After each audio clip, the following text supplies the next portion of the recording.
مساء الخير عليكم. احنا في الحلقة السادسة، وزي ما اتفقنا امبارح ان احنا النهارده هنتكلم عن الخوف، واحد من اكتر الحاجات سيئة السمعة في عالم المشاعر. والنهارده هنشوف اذا كانت موضوع الخوف ده حاجة ايجابية ولا سلبية. فانا دلوقتي بشرب الشاي، فخايف لحسن الشاي ده يدلق عليا فاتلسع. فهعمل ايه لما اشعر بالخوف؟ لما اشعر بالخوف انه وانا بعمل البودكاست ممكن الشاي ده يتدلق عليا، فالحلقه دي تبوظ واتلسع وحاجات كده. هعمل ايه؟ بمنتهى البساطه، قولوا لي بقى بقيتوا شاطرين. هعمل ايه؟ هحط كوبايه هنا بس كده. خلصت الحلقه بتاعت الخوف. طيب. ده معناه ايه؟ الخوف واحد من اهم المشاعر الايجابيه على الاطلاق، والاكثر سوءا للسمعه على الاطلاق. لأن مشاعر الخوف هي المشاعر اللي بتيجي تقول لنا لو سمحت استعد للمستقبل اللي انت مش جاهز ليه. بالظبط زي الفكرة بتاعت كوباية الشاي، أنا ماسك كوباية الشاي فبدأ يجيلي خوف إن أنا مش جاهز للمستقبل بتاع إن لو الشاي اتدلق عليا وأنا قاعد بصور معاكم، فالتيشيرت تبوظ والبنطلون مش عارف يحصل له إيه، فاضطر أقوم أغير فيضيع الوقت وأنا قاعد في الحر والحكاية والرواية. فيسري يعمل إيه؟ يستعد للمستقبل ده. إيه أبسط حل للمستقبل؟ إني أحط الشاي هنا. واحدة من أهم الأدوات اللي ربنا سبحانه وتعالى خلقها للناس عشان تقدر تعيش في الدنيا دي هي المشاعر. والميزة في المشاعر إنها مرتبطة زمنيا بكل الأحداث بتاعتنا. فهتلاقوا مشاعر زي الخوف بتتكلم عن المستقبل، أنت عمرك ما تلاقي نفسك خايف من حاجة من الماضي، خوفك دايما جاي من المستقبل. فالخوف هو إشارة بتقولك لو سمحت استعد للمستقبل اللي جاي بإنك تخطط ليه. فمثلا الطالب اللي خايف من الامتحان، خايف ليه من الامتحان؟ لأنه مش جاهز. أول لما يبدأ يذاكر هيلاقي نفسه استعد، يلاقي نفسه الخوف راح. أنا رايح أعمل انترفيو، خايف، فأعمل إيه؟ أستعد، فذاكر عن الشركة وأقرأ عنها وأعرف أهدافهم، أعرف البوزيشن اللي أنا رايح فيه المفروض يعمل إيه، أو الوظيفة بتاعتي هعمل إيه، أسأل عنهم، أشوف. فلما أدخل الانترفيو أبقى داخل وأنا واثق إني فاهم الشركة دي بتعمل إيه، بتتكلم في إيه، المنتجات بتاعتها إيه، المشاكل اللي عندها إيه، أنا هضيف قيمة إزاي. أنا كده استعديت فأنا واثق. وطبعا عارف ان في ناس منكم هتقول يوسي ما انا ممكن اكون مستعد بس برضه افضل خايف، فهنيجي للحكايه دي كمان شويه. المهم الاول ان احنا نعرف ونبقى كلنا متاكدين، وكلكم فكروا كده، ولو سمحت اكتبوا في الكومنتس لو ما كانش ده بيحصل. قول لي يا يوسي انا خايف من حاجه ورا، وانا اقول لك انه ده اسمه مشاعر حاجه تانية. كلنا خايفين من حاجه هتحصل في المستقبل. فاللي خايف على مستقبل ولاده، اللي شايف ان الاقتصاد رايح في سكه غلط فهو خايف على تعليم ولاده وعلى مستقبلهم، على بيته يصرف عليه ازاي، كل ده انت خايف منه.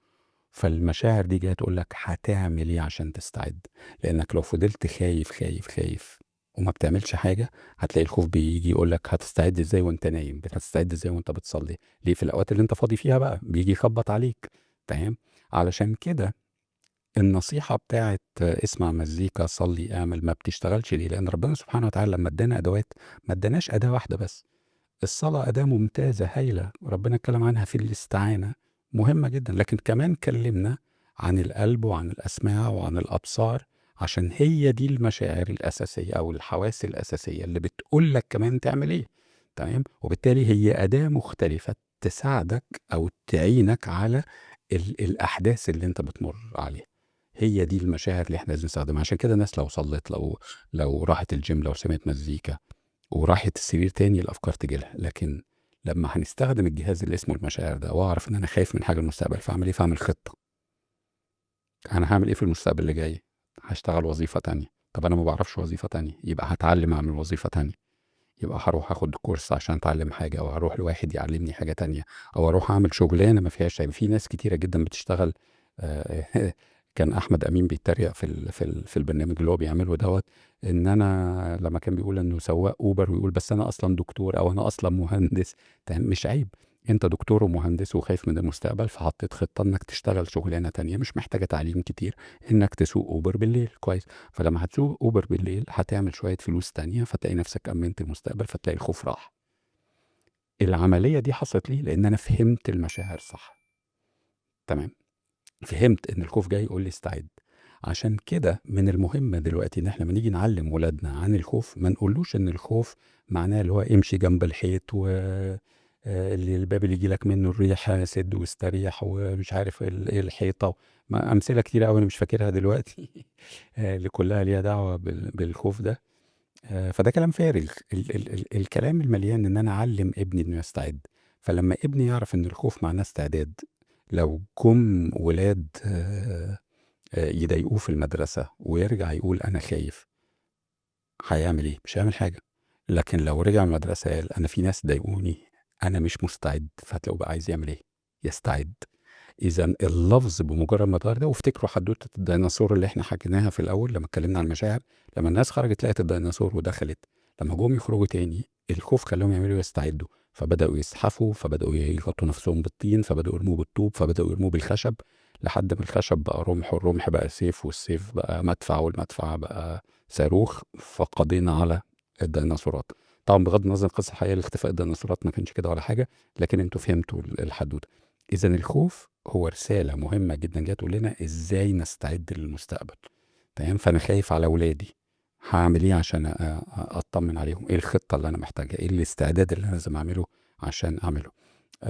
أنا خايف على مراتي، أنا خايف على شغلي، هتأمِّن نفسك إزاي؟ تمام؟ هتجهّز نفسك إزاي؟ الناس خايفة من الAI هياخد شغلنا، كويس. هتأمِّن نفسك إزاي؟ لإنه كده هييجي، فربنا ادّى لك هذه جهاز الإنذار العظيم اللي بيقول لك خلّي بالك في خطر جاي، استعد للخطر ده. هتعمل إيه بقى؟ آآ ما لازم أبُص. فهتعمل إيه عشان تستعد للخطر بتاع الAI؟ في الأوقات القريبة جدًا أغلب الناس اللي بتشتغل سواق تاكسي، سواق نقل، سواق أي حاجة في الدنيا الAI هيسوق عربية حضرتك. الناس اللي بيشتغلوا في السكرتارية ومش عارف الAI هياخد شغلانة حضرتك. فأنت خايف، خايف، خايف، خايف، خايف، خايف. لمّا علّمونا الخوف بس كده إنه حاجة وِحشة، فإحنا بنحاول نعمل إيه فيه؟ نكتمه، نزنقه جوّه، نقول لا، لا أنا مش خايف. التجاهل يخلّيك تعيا ويخلّيك تمرض، لإن جسمك واخد وضع استعداد لحاجة، لكن أنت ما بتستعدش لإنك ما فهمتش، لإن هم ما شرحولكش وما فهّموناش إن المشاعر رسالة ليها شغلانة محددة أقدر أعملها. إذًا خايف من حاجة، هتستعد لها إزاي؟ فكل الناس اللي خايفة من الAI اسأل نفسك إيه الحاجة التانية اللي تقدر تعملها؟ هل أنت تقدر تبرمج، تشتغل في البرمجة؟ هل أنت تقدر تشتغل شغلانة تانية؟ هل أنت تقدر تستخدم الAI في الوظيفة بتاعتك؟ طب لو أنا سواق تاكس أقدر أستخدم الAI بتاعي إزاي؟ طب لو أنا سواق تاكسي إيه الخدمات اللي أقدر أعملها إضافية في التاكسي بتاعي، اللي حتى لو كان التاكسي ده AI فأنا أقدر أتغلب عليه، وأخلّي الناس تفضل عايزة. يعني هادّي لكم مثال زمان، من مش فاكر كام سنة، مثلًا 10 سنين أو حاجة، لمّا الautomation والحاجات، يعني الAI قبل ما كانوا يسموه AI كان ظاهر.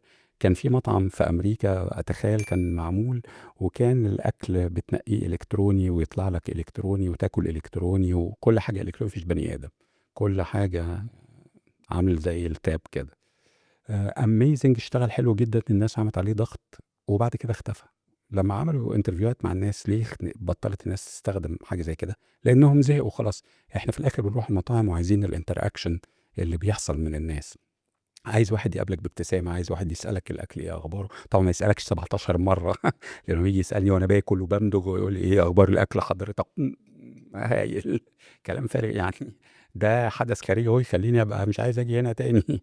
في حين في الwaiter اللي واقف في مكان معيّن شايفك بس من غير ما يفضل باصص عليك، بيعمل حدث خارجي لكن يحسّسك بأريحية، يدّي لك مشاعر جيدة، وبالتالي حالة جيدة إن المكان ده كويس وأنت حابّه وهكذا. فالخوف جهاز إنذار بيقول لك أنت هتتحضّر إزاي للمستقبل. فأنا لو سواق تاكسي اللي خايف من الAI ياخد ده، إيه الinteraction اللي أنا ممكن أعمله مع الناس يخلّيهم يحبّوا وجود بني آدم جوّه التاكسي ده. فلو واحد جاي من المطار، حضرتك رُحت تشوف أماكن، عدّيه فرّجه على مكان تاني، يمكن مش لازم الفلوس تبقى غالية جدًا، بس ورّي له الاستمتاع، حُط له جورنال، ادّي له مش عارف حاجات. طبعًا الناس بقت تخاف إنها تاخد شوكولاتة والّا حاجة جوّه تاكسي، لكن لازم نشتغل ولازم نفكّر إزاي نستعد لهذا. المستقبل. إذًا خلاصة مشاعر الخوف إنه رسالة جاي تقول لحضرتك إنك غير مستعد للمستقبل اللي جاي، هتستعد إزاي؟ وطول ما أنت ما بتستعدش، طول ما الخوف هيفضل قاعد لإنه ما بيزهقش إنه ينصحك.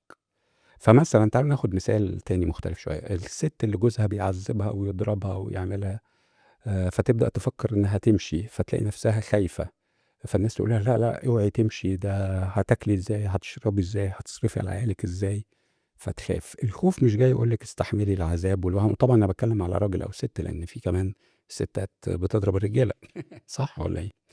ف ف فالخوف مش جاي يقول لك استحمل القرف، الخوف جاي يقول لك افهم إزاي تحط خطة، إيه اللي أنتِ محتاجة تتعلميه عشان لمّا تبقي لوحدِك تعرفي تشتغلي وتصرفي على نفسِك، إيه الوظيفة اللي ممكن تعمليها عشان تشتغلي، إيه ال مثلًا محتاج أتعلم لغات، محتاج أتعلم وظيفة جديدة، محتاج مهارات، علشان لمّا أخرج لوحدي أعرف أعتمد على نفسي وأعرف أخلّي بالي على ولادي لوحدي.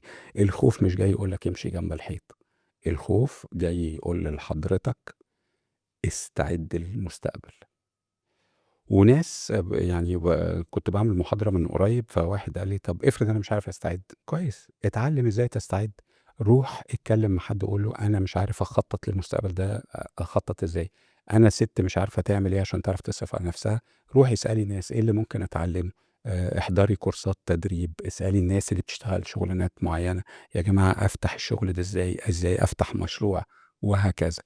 إذًا لو أنا ما باعرفش أعمل الحل، أروح أتعلّم أعمل الحل عشان أعرف أنفّذ الحل ده، وبالتالي أكون مستعد للمستقبل.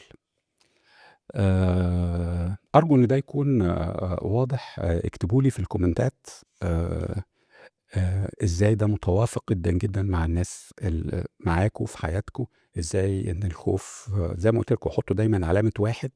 كل ما تتعلم حاجة جديدة في الحلقة بتاعتي حُط 1، لو اتعلمت معلومة، لو اتعلمت معلومتين حُط 2، لو اتعلمت 3 حُط 3، عشان آخر رمضان نجمع الscore ده ونشوف أنت اتعلمت كام حاجة جديدة من كل حلقة بتعملها. استفيدوا من الخوف، الخوف رسالة استعداد، وكل ما هتستعد كل ما هتلاقي الخوف راح. أنا هاراهنكم هنا رهان قبل ما أقفل الحلقة دي، إنك لو عندك إحساس بالخوف من أي حاجة، من أي حاجة، فكّر في لحظة دلوقتي إنك بقيت فاهم إنك كل اللي محتاج تعمله إنك تحط خطة، وهتلاقي لو أنت خايف دلوقتي 9/10 هتلاقي الخوف ده نازل ل2/10 لإنك لسه ما لقيتش الحل، لكن أول لمّا هتعرف إنك محتاج تحط خطة هتلاقي العداد نزل ل2، هتلاقي نفسك بقيت جاهز والخوف راح. واكتبوا لي في التعليقات إذا كان ده حصل والّا ما حصلش.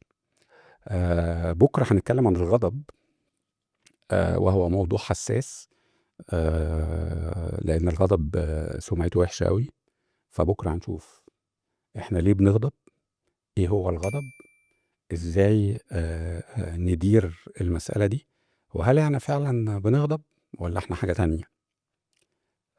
أشوفكم على خير بإذن الله، وسحور طيب بإذن الله. أنا نسيت أعزمكم على نسيت اسمه إيه، البلح والّا التمر؟ مراتي هي قالت لي التمر. التمر والشاي. أشكركم وأشوفكم بكرة على خير، تصبحوا على خير.